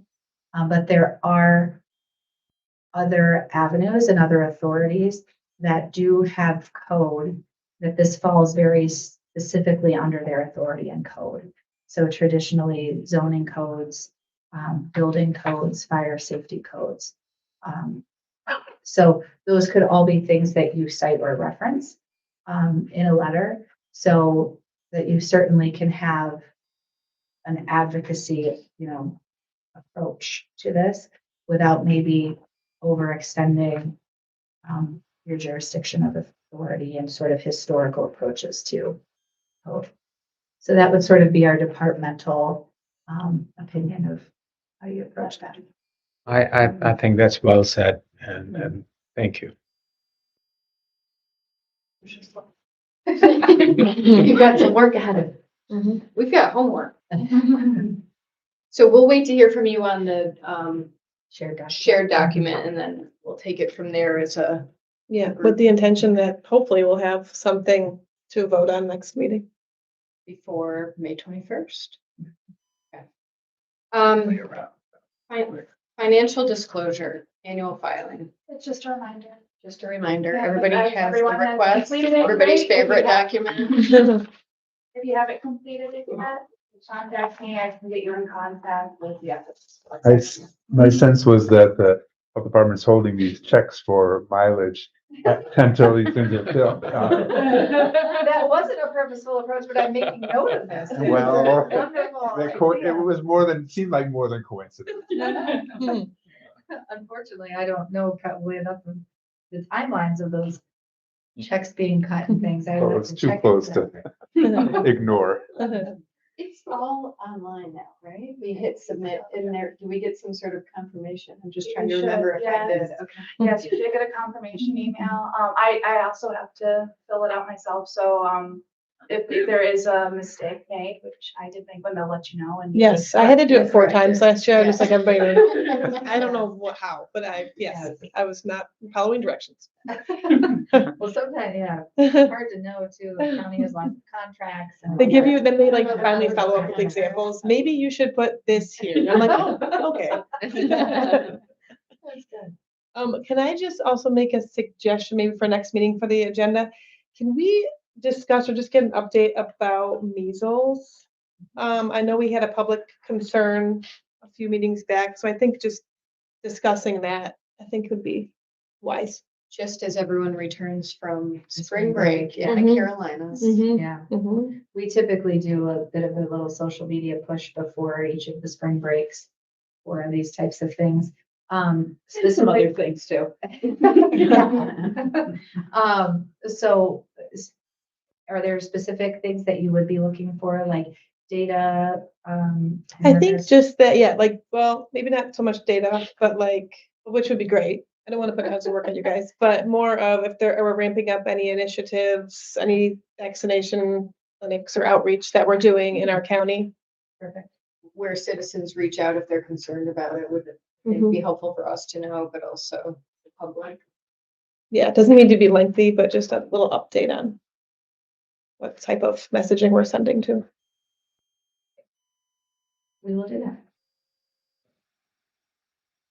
Define Coryza for the average. And with the spring coming, allergies, It's gonna all Oh, yeah. mix together. Bathrooms locked me out. The door not propped open? No. Oh, yeah. So hanging out by the elevators.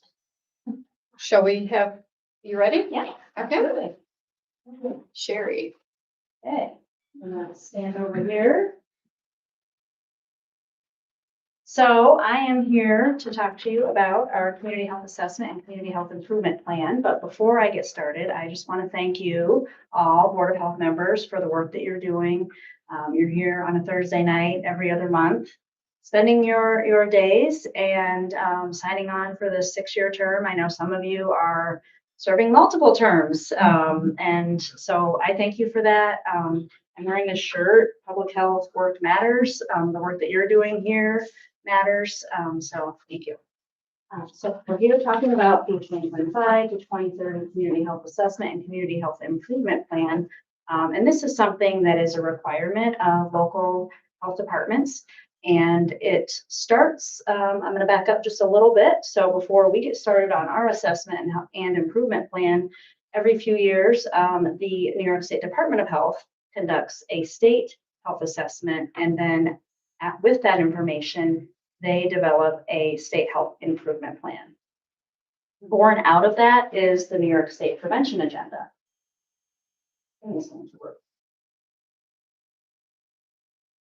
There we go. So the New York State Prevention Agenda is basically the roadmap. I'm calling it the roadmap to success for public health in New York State. And what happens is they, within that prevention agenda, it's I believe it's like a couple 100-page document, but there are priority areas. So with their health assessment and health improvement plan, they've identified it's somewhere in the neighborhood of 25 priority areas that they then communicate to the local health departments and say, you go ahead and then conduct your own county health assessment. And when you go to make your improvement plan, use these priority areas, because then we want you to report back to us every year on what you're doing. And it just helps them with their reporting efforts for the state health improvement plan. And it's really so they can keep some uniformity throughout the state. It's not to bottleneck us into certain things and say, you can only do these 25 things. They're very broad, very broad. And so it really allows us to still report the information that they need, and they can report back on their health improvement plan as a state, but then we can really tailor things to our needs as well. So it does work out pretty well. So throughout this process, we gather data, listen to residents, we work with our local hospitals and community partners to understand what's going well and what we can do better. This is our community health planning team. So we had members from all of these organizations, and we got together and we conducted 5 meetings throughout 2025. And we also had some subcommittees just based on some of the more specific priorities, like let's say maternal infant health. We excluded the aging services population from those subcommittees just because it didn't necessarily apply to them. So we did that, and we also worked with other partners that aren't listed here to work to collect some of that data, and they also helped us to distribute our community health survey that we sent out early last year. And the document itself is about 50 pages, and it's really loaded with information, and we wanted to make it easily digestible for the average reader. But if you wanted to learn more, there's a lot of like photos and graphics. Everybody kind of interprets data differently, so we wanted it to just be very flowy, easy to understand. But if you want to totally read the whole thing, you can do it that way too. And also throughout the document, there are some links where you can, we found some specific areas that we wanted to provide more information, and a lot of the things that you guys talk about at your meetings. You'll see some repetitiveness here, but you'll be able to click on that for more information, and it takes you to like a storytelling website page. And I'll give credit to Steve Kilburn because he developed all of those for us, and they're really great. So I know we actually sent them in a QR code. We put them on one of the director's reports. And then we can always send those links out too later. So you may have clicked on them before. And I know we shared with you this whole document, the link, and maybe you've already looked at this and I'm boring you to death because you already know all these things. But if you haven't, we wanted to highlight that. So there's a lot to unpack. So what did we learn? A few of the highlights are, well, our population has decreased by 8,000 over the last 10 years. Another thing that we learned is we are getting older. So our population, the baby boomers, that generation is now between ages 61 and 79. And our residents age 65 to 74, that has actually increased over 45% between 2010 and 2023. So that's pretty huge. There's an interesting story around this. This is one of your links you can click for more information and see just a wealth of information. It's really very, it's very picturesque and easy to, digest. Exactly. It's really cool. So you should check that out. Some other things that we learned are in relation to chronic disease. So chronic disease is the leading cause of death in Chautauqua County, in New York State, and in the nation. Death by chronic disease in Chautauqua County, not working. So 40% of our deaths in Chautauqua County are attributed to heart disease and cancer. Let's see. Also, we have cigarette smoking, high cholesterol, mental distress, diabetes, and obesity are also in the highest quartile. When it comes to cancer, so 14% of deaths in Chautauqua County are caused by some sort of cancer. So of those, we have 25% is lung and bronchial cancer. For women, 12% for breast cancer, 7% for pancreatics, and 7% for colon cancer. And then for men, we have 8% for prostate cancer and 7% for pancreatic. One little note of good news, breast cancer rates, while we are at 12% for our morbidity rates, we are among the lowest in the state for breast cancer deaths by breast cancer. So this is mortality, not incidence. This is mortality. Okay. This is specifically, we're talking about chronic disease, but all of these are just stats on mortality rates in Chautauqua County. Okay. Other things that this is our community health survey. We had throughout the document, you'll see some of the questions, the answers to those questions, and the statistics that we learned from there. We incorporated those into the document as it relates to each specific topic, but we also have where you can click and learn more, and you can actually see all of the questions and what those answers were. We did get a little over 1,500 responses to our community health survey, which we feel is a pretty good response. We distributed that through social media, but we also know that social media does not encompass our entire population and all of our subgroups that we wanted to include. So we made sure that we also made sure that like the soup kitchens, the homeless shelters, they were able to, even some of the folks that we talked to actually helped people fill out the survey. We went to Rural Ministries in Dunkirk, St. Susan's. We asked you all to, in your business, if you could post flyers, so lots of ways that it was distributed, but we wanted to make sure that it was accessible to all populations here in Chautauqua County. So let's see, other things that we learned. We learned about our physical activity habits. We collected data on poverty, housing, nutrition security, substance use, mental health, communicable diseases, maternal and infant health, and more.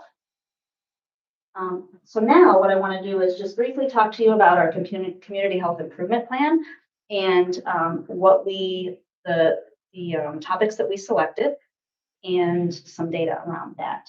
Also, before I get started with this, I wanted to let you know that the state, while this is a requirement for all counties to conduct a community health assessment and develop a community health improvement plan, there is no money funding tied to this. So they don't say, okay, work with your community, develop these improvement plans, and here's $10 million to do this great work and then report back to us on all the improvement.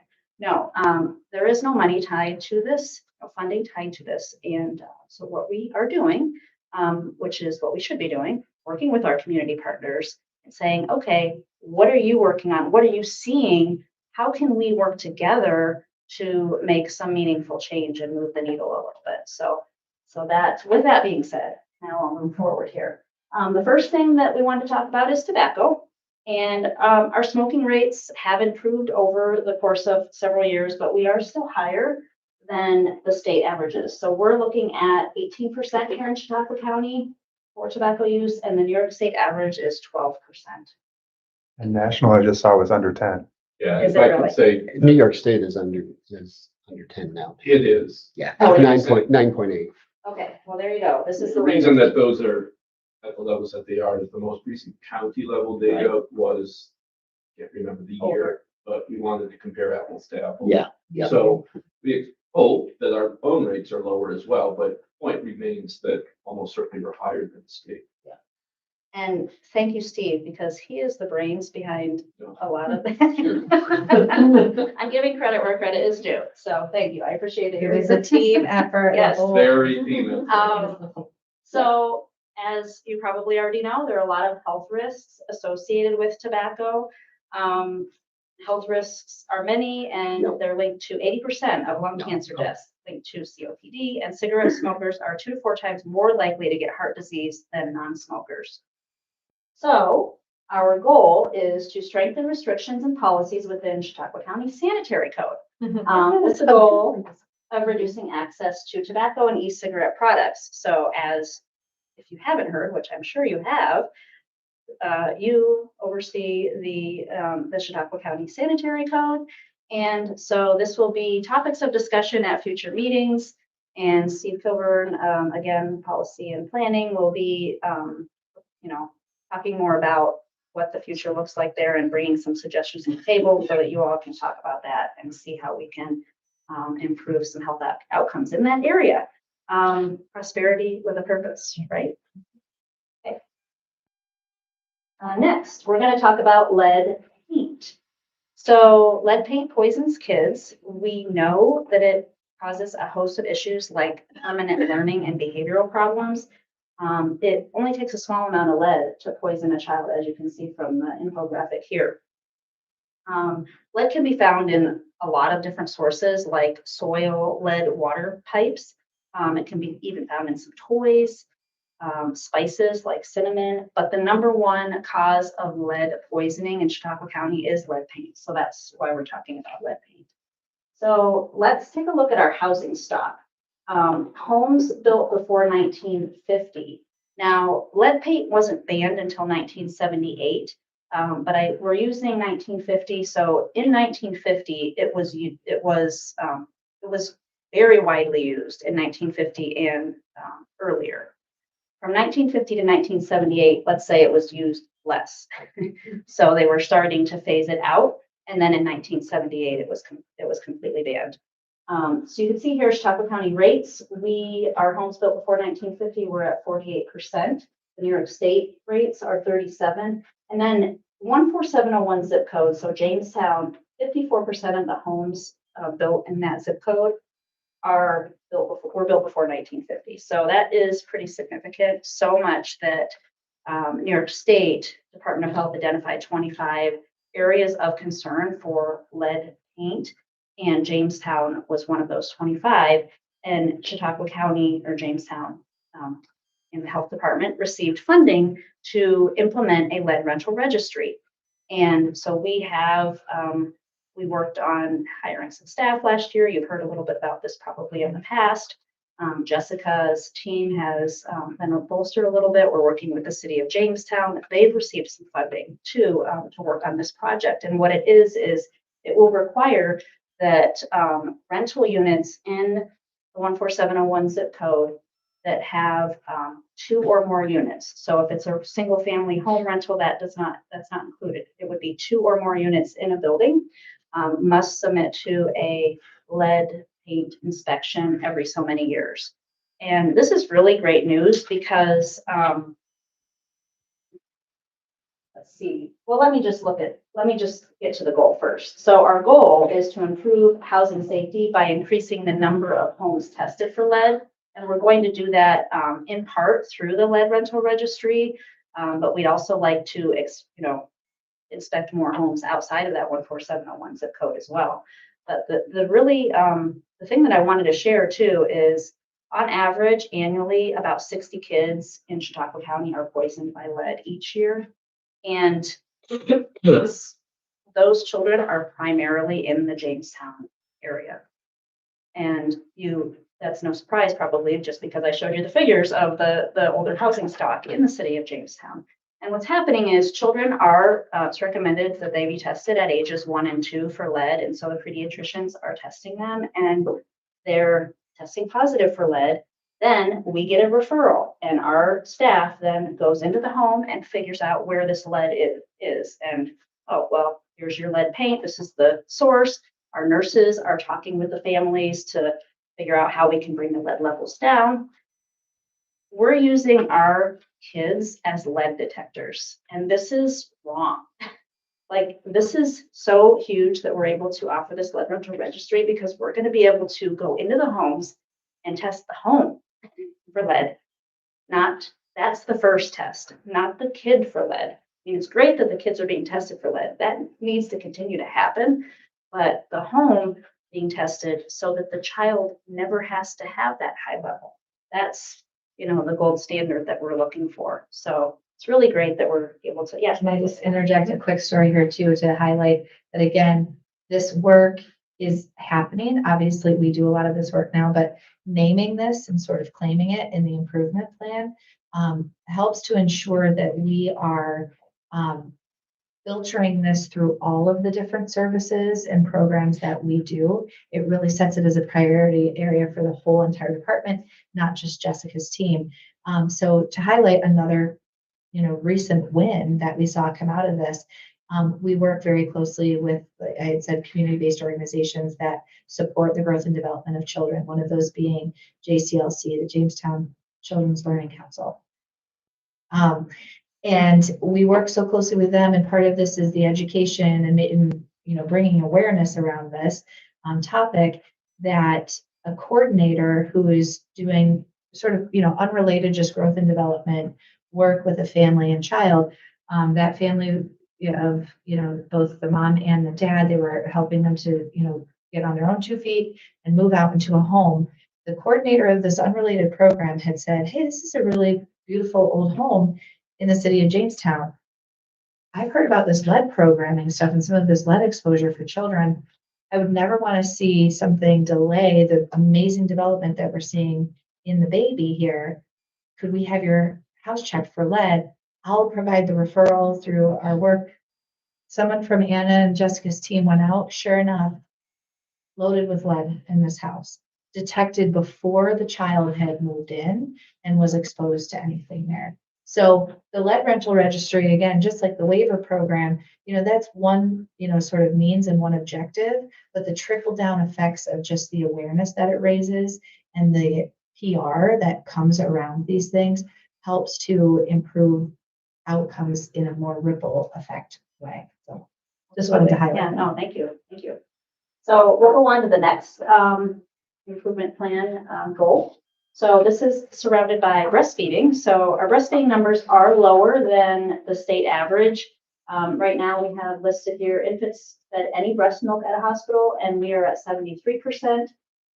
That puts us at 57th out of 61 reporting counties. The top ranking counties are relatively higher, 92%.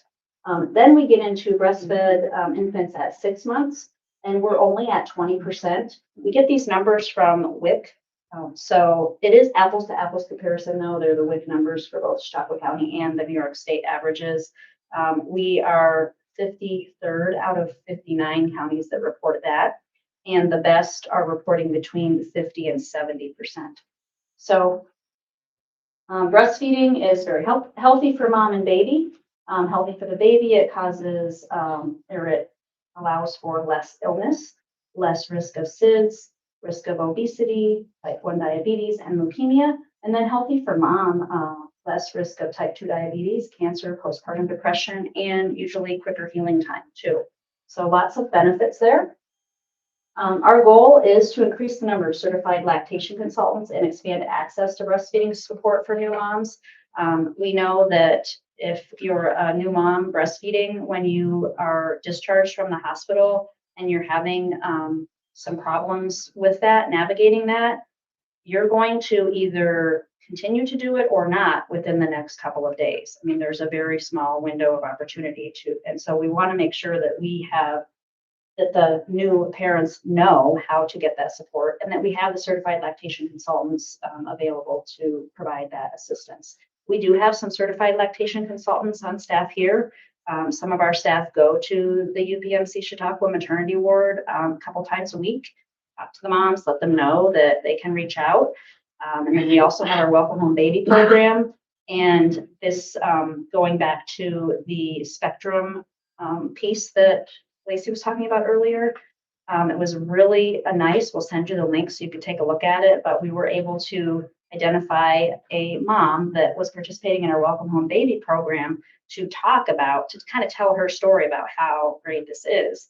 And so Spectrum wanted, they wanted to know about the Community Health Assessment and Improvement Plan. They wanted to know how it correlates with the state. And then they also wanted to see, like, how can this directly impact someone locally? And so this mom and her baby, it's just a really nice piece. She talks about how successful she was thanks to a certified lactation consultant. Yeah, so I'll send you the link. You can check it out. It's a 2.5 minute piece. So that's pretty good for us to have that coverage. So that is our goal on breastfeeding. And lastly, this is about prenatal care. It's very important because it protects the health of both mom and baby by addressing issues early to help prevent complications and reduce risks. So here are some figures. Chautauqua County's rates for adequate prenatal care. So adequate prenatal care would be prenatal care in the first trimester. And we are about 76%. And the New York State top counties are about 86%. And then late prenatal care. So late prenatal care is seeking prenatal care in the third trimester and some not seeking any prenatal care at all, basically going to the ER to deliver their baby. We're at 7.7%. And you might say, well, geez, that's not very many. But that is pretty critical, to not have any prenatal care or maybe just one visit before you deliver. So what we are doing, we are working with, well, our goal is to increase that access to prenatal care, particularly in rural and underserved areas. That's a lofty goal. Like there's a lot of pieces to that. And so we didn't want to say, well, how we're going to increase the access. Particularly, we're going to conduct a feasibility study over the next 5 years to see how we can increase that access. Because it really isn't a SMART goal. I mean, you may know about the SMART goals. You know, we want it to be attainable, realistic, Specific. yeah. And so a feasibility study to make some positive change is what we've decided on. And we are going to be working with, we are working with UPMC Chautauqua, TCC, Healthy Community Alliance to make that happen. So wrapping up here, thank you for your patience. The other things that we pointed out in this document, aging population, dental health, you guys already know, those are some hot topics for the county. You can click on those data visualizations to learn more. You already know a lot about dental. I know it's been a topic over the course of many meetings. And there's also a tobacco visualization. I don't know if I said that already. So I hope you'll take a deeper dive, check it out for yourself. And yeah, just want to say thanks again, Steve Kilburn, Policy and Planning, Amy Hitchcock, our public health educator, did a lot of work here. And then Nick Milson was one of our public health fellows. And he helped out quite a lot with this project. And he is now transitioned onto becoming one of our lead rental registry staff. So that's another success story. The fellowship program was getting ready to end, and we were able to offer him a permanent position at the county. But those are the folks that helped us. And that's that. Thank you. Thank you. Thank you. Any questions, thoughts? I just want to say that I've been on the other side of this. The hospitals are required to do this also. Yes. And I don't know what the cudgel is. I mean, maybe Steve, you know, what forces the hospital to do this plan? It is technically Yeah, I mean, IRS. you're asking what would happen if they just said, no, thank you. Yeah. Yeah. I mean, there's some reason that they have to do It's a it. It would not go well. Yeah, I think it's probably it's financial. both the IRS, there's a requirement Yeah. in their basically filing. That requires, UPMC number. So IRS filing, and it is a New York State with the Joint Commission requirement. as Okay. well. There you go. Yeah. Well, the point is that they do this in conjunction with you guys. I mean, I think that I mean, I've been on the other side of this, and I know that working with the health department was always a really big deal to get this Yeah. report done. Yes, and interestingly, as sort of the state can sometimes do, really, the history of it is that the hospitals were really required to do all of this first, just because, again, of the financial filings. And then over the years, states had said, oh, well, we really have some additional requirements that we'd like to sort of tack onto it. Health departments then are then required also in the mix. But by way of that history happening that way, the federal and state standards were drawn up for hospitals, and then the state drew up their requirements for health departments differently and on a different timeline. So until this last 2025 iteration, they've never been on the same timelines. Now, to help improve that collaboration and ensure that all other counties are really doing this as a collaborative endeavor, the state has revised their timelines for the health departments to match the timelines of that 6-year timeline for hospitals as well, so that it does encourage more of that shared priority area collaboration. It's a great roadmap. I'm excited to get working on tobacco and. I have one other question, with those prenatal statistics or the prenatal care, how does the Amish population fit into that? I mean, they're have a lot of babies and generally issue prenatal care, and that would, with that population growing in this county, that would make our numbers, bad just from get-go. Those regions of our county where more Amish do live, higher populations, definitely have the highest rates of limited prenatal Yeah. care. That early. Now, prenatal. limited prenatal care by, measures of the health insurance, however they're tracking that, I don't claim to know. There may be community sort of prenatal care of a kind, but yes, it's definitely more concentrated, although by no means would we say it's The only. the only. Right, No, right, right. we're, anecdotally, in fact, the numbers that the hospital shared with us, I think early this year, late last year, that some of the numbers of births that were, presenting to the hospital to give birth were into the percentage into the teens. Yes. Yes. Over no or very minimal prenatal care. And What that did is- not account for all the English.